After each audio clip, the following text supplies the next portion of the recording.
Snow White skin, hairless being. Uh-huh. Also, he's light blue as well. Oh, light blue. I'm sorry. He's light blue.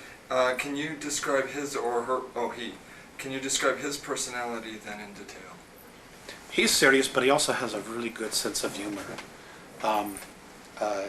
He can snap me out of my depressions very quickly, and he has just a different perspective on of looking at things.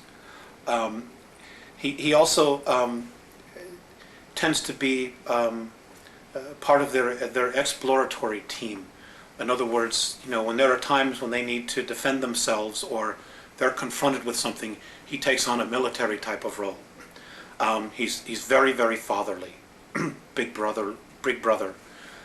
He's also one that he shows more emotion. He'll give you a hug or put his arm around you, and he's just really, really wonderful in that sense. He's more human in that sense. He's not as sterile sometimes as Visayas would appear to be. It's not that they're not loving, but sometimes Morane is a lot more animated, and I can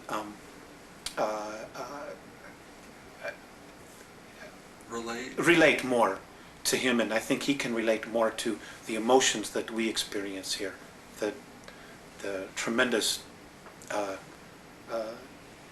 extremes that we experience. I think he's a little bit more in touch with that, than maybe sometimes Visayas appears to be. Now let me ask you, what was the most memorable experience you've had with Morane?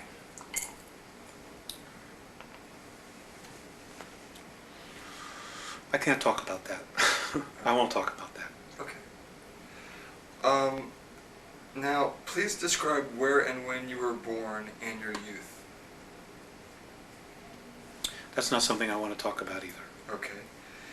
In detail... Because it's not about me, it's about the information. Okay, that's fine.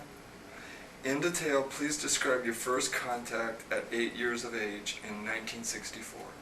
I didn't really know anything about it. I just knew that I supposedly had fallen asleep, and when I woke up it was evening. Everybody had been looking for me, and I wasn't where I was. And when I took them back to show them where the imprint was, we were playing hide and go seek, and this was in the peninsula of Michigan, near Woodstock, Michigan.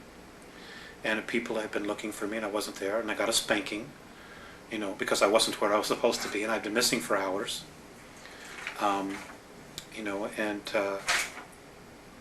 I didn't really know what had occurred until the second contact, which was at age 14, where I was told what had happened, that they had given me a physical, they had given me a suggestion to forget because of my family members just simply wouldn't understand.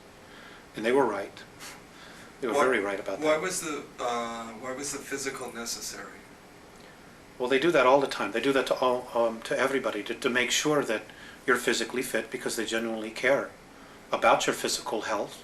And if there are problems, they want to make us aware of it and maybe offer a suggestion, like maybe you shouldn't do this, you shouldn't do that. Some people are even experiencing healings.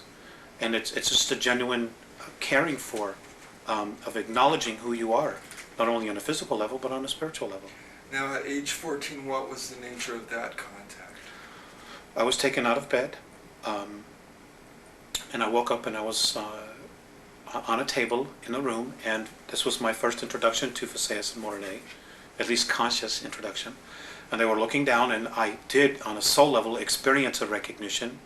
There was no fear whatsoever, and we talked, and they showed me some things about my physical self.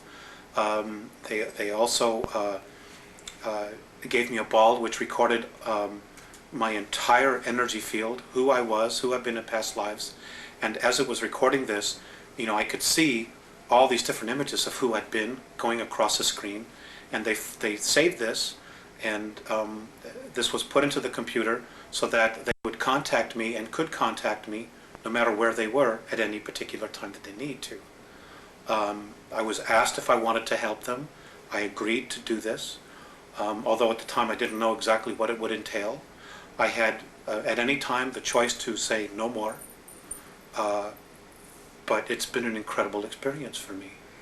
Alex, I presume